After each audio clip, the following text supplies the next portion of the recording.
Okay. In Psalms 3, Psalm of David when he fled from Absalom, his son. Yahweh, how are they increased that trouble me? Many are they that rise up against me. Many there be which say of my soul, there is no help for him in Elohim.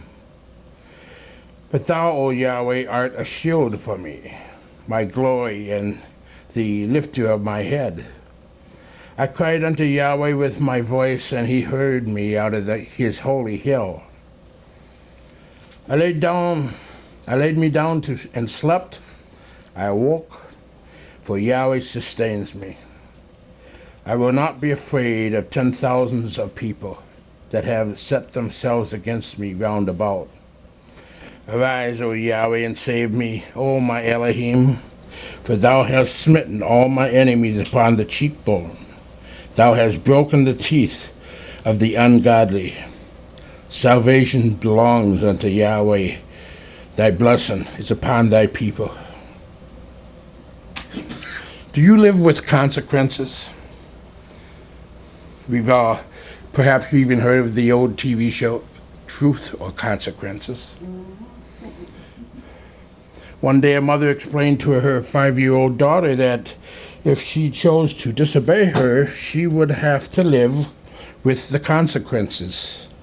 "Oh, Mommy," she said, with a terrified look on her face, "please don't make me live with the consequences. I want to live here with you." Well, we all live with consequences, don't we? We all live with the consequences of the choices that we have made. This is also true of a familiar Bible character known as the man after Yahweh's own heart. David had to live with the consequences of his sin. So today we are given study to Psalms 3 that was written by David. And the background of the psalm is the betrayal of his own son, Absalom. To truly understand the betrayal, though, we have to look further back into David's life. Now, David's problem began when he took to himself the wife of Uriah the Hittite.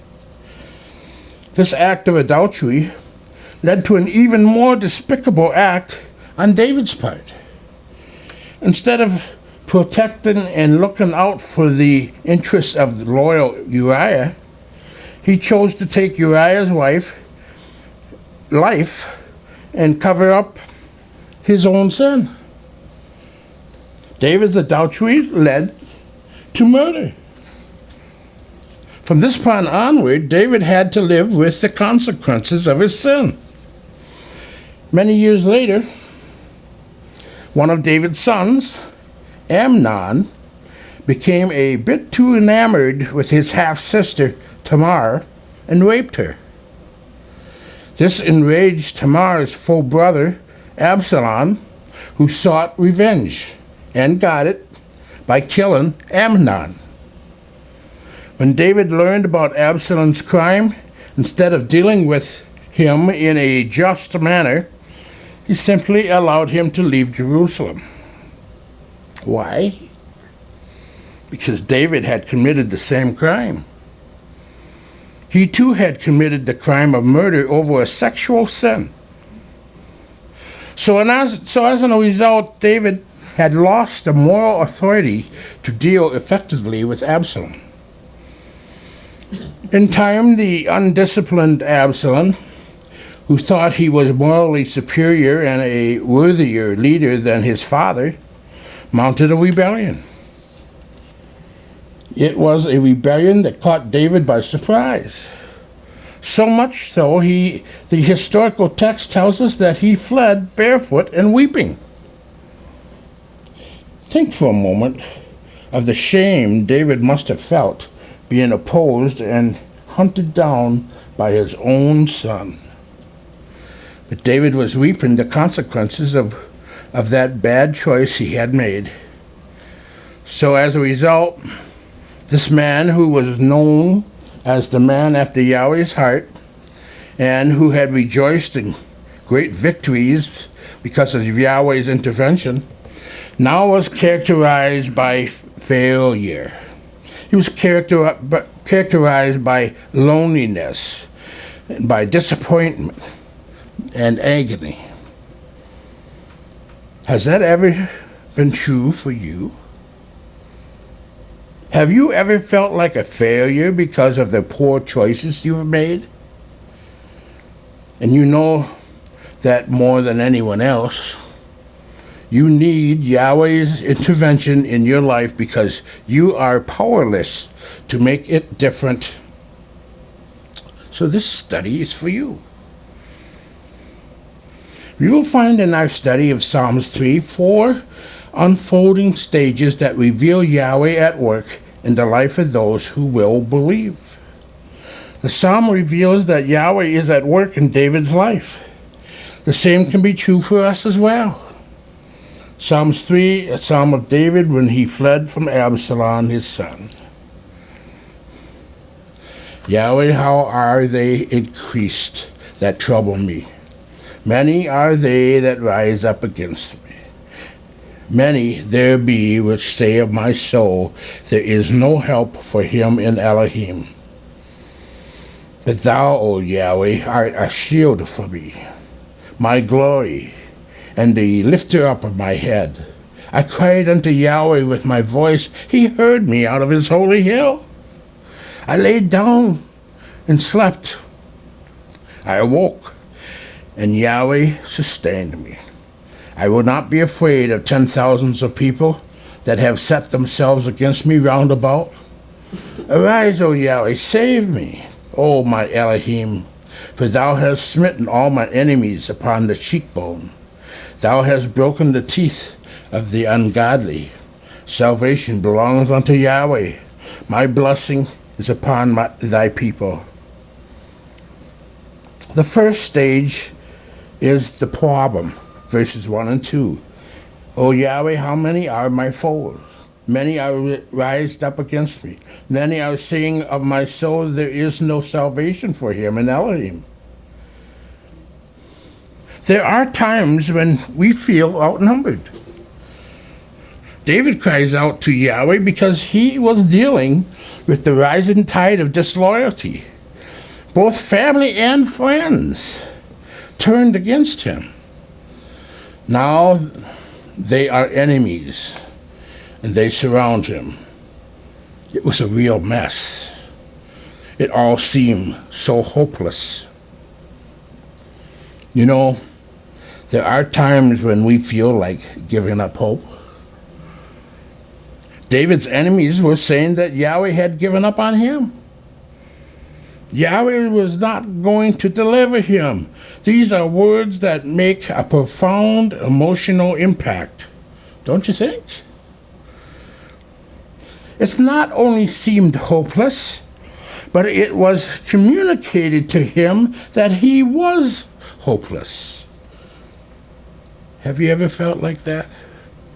The situation was hopeless. You felt hopeless. This brings us to the second stage, a presence, in verses 3 and 4. But you, O Yahweh, are a shield upon me, my glory, and the lifter of my head. I cried aloud to Yahweh, and he answered me from his holy hill. It is at this point that David becomes Yahweh-centered. We must realize that Yahweh's protection is all-encompassing. We must realize that Yahweh's protection holds and surrounds us. David refers to Yahweh as his shield. The shield was an instrument of defense. And so David understood that Yahweh was his defense. David knew this because of Yahweh's very own words to Abraham in Genesis 15, verse 1. After these things, the word of Yahweh came unto Abram in a vision, saying, Fear not, Abram, I am thy shield, and thy exceeding great reward. Notice how David describes Yahweh, though. He is a shield about him. He is shielded on all sides. The protection is from above and from beneath and from around, without and within. So even though David is feeling the pressure of being surrounded, he also recognizes that his protection is even better. David then refers to Yahweh as his glory. What's interesting about this proclamation is that it has nothing to do with David, everything to do with Yahweh.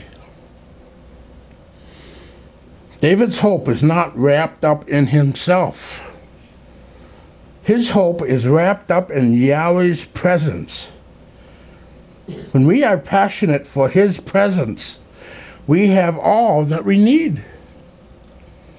When we are Yahweh-centered, when it is Yahweh's presence that we truly desire, we are in the right place. It's like when Paul writes to the Corinthians in 1 Corinthians chapter 1, verse 31, that according as it is written, he that glorieth, let him glory in the Lord. David may have been a failure, but he knows he doesn't have to stay that way. He realizes that earthly esteem is transient and fickle.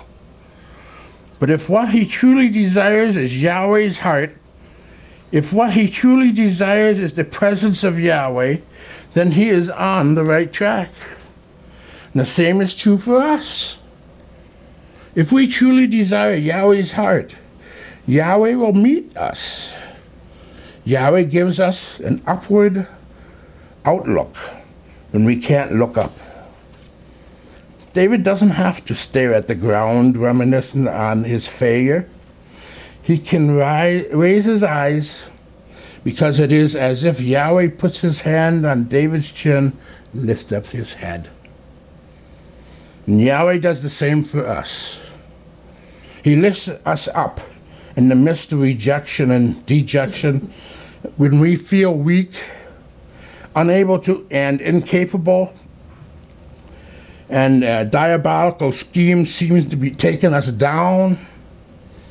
We find that Yahweh uses these for his glory. For Yahweh wants to use us for such circumstances to move us towards him. David, even though on the run, looks back to Jerusalem and the temple, the holy hill, and knows that Yahweh hears.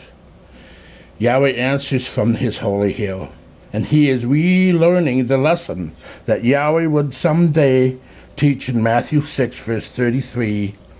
But seek you first the kingdom of Yahweh and his righteousness, and all these things shall be added unto you. The third stage is peace, verses 5 and 6. I lay down and slept. I woke again, and Yahweh sustained me. I will not be afraid of many thousands of people who have set themselves against me all around. When we feel paralyzed by anxiety and inner turmoil, it's good to know that Yahweh desires us to rest in him. There's a saying that everything looks better in the morning, and there is a truth to that. For it's a good night's sleep gives one a perspective. But for David, it's even more powerful. For David, a good night's rest means that he survived another night on the run, because they were looking to kill him. And so his faith swells, and he has courage, and it soars. He recognizes the source of his comfort, and that Yahweh is with him. We need to understand the same thing. We need to understand that Yahweh sustains us over and over and over again.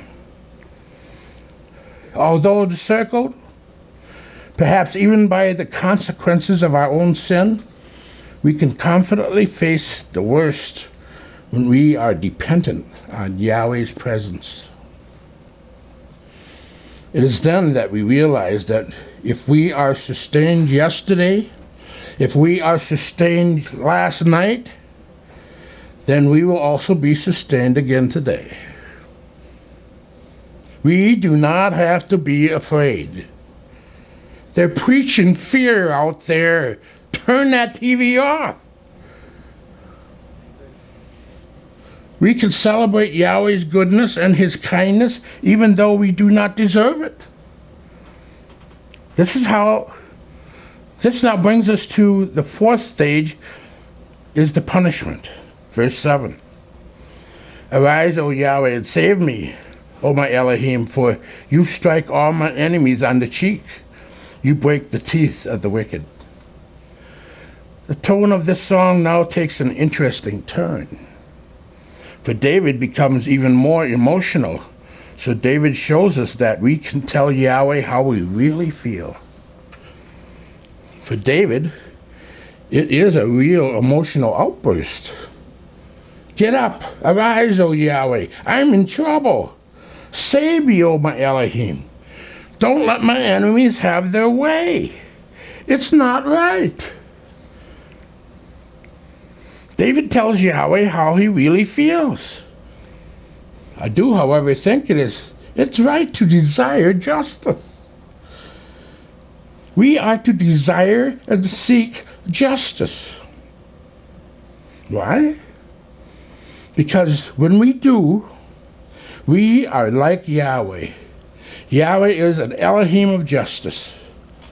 The metaphor of David uses is very striking. The cheekbones and teeth represent cutting words, distractions, injuries, perhaps even words that bitten his soul.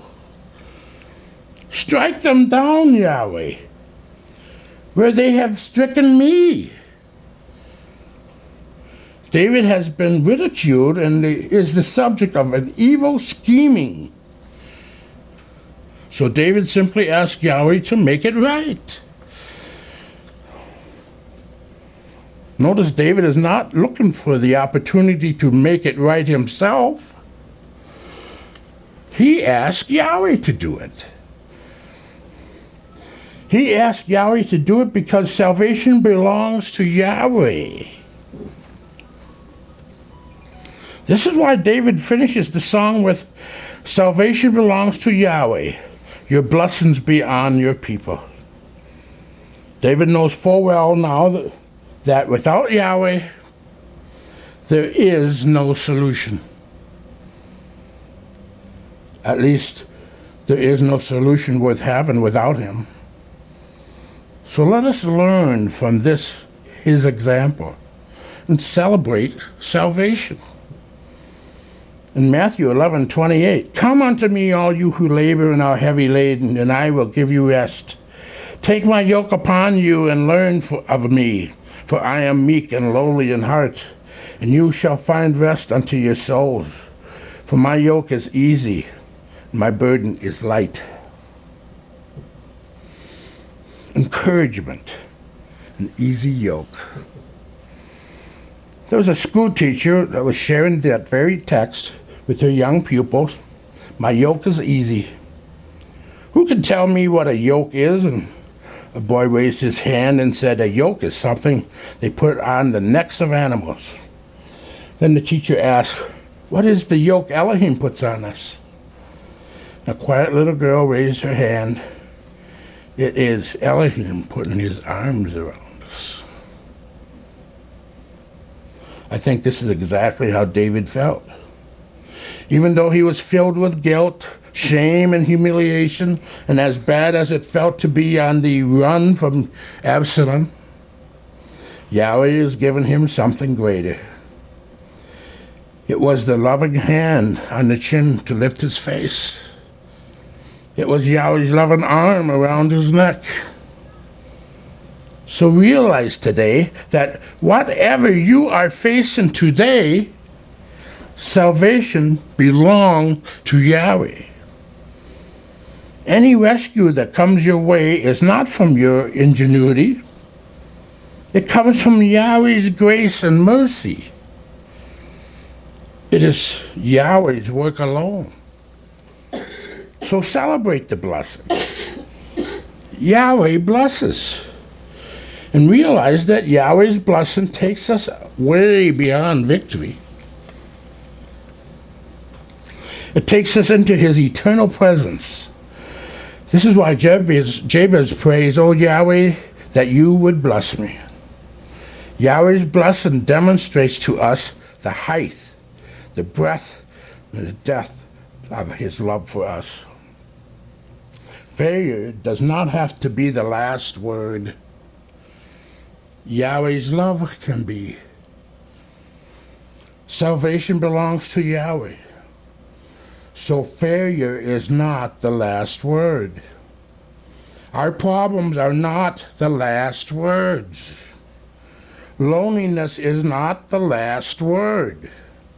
Guilt and shame are not the last words. Rejoice in that. Salvation belongs to Yahweh. So rest in Yahweh, even if the circumstances have your head spinning. Realize that Yahweh will make a way. Salvation belongs to Yahweh. Seek to be in Yahweh's presence. Let him be your glory and the lifter of your head. Let him do in you what will be for your best. Salvation belongs to our Elohim, who sits upon the throne. And unto the Lamb, praise and glory, wisdom and thanks, honor and power and strength be to our Elohim forever and ever. May Yahweh shower you with blessings and lift your head. Yahweh bless.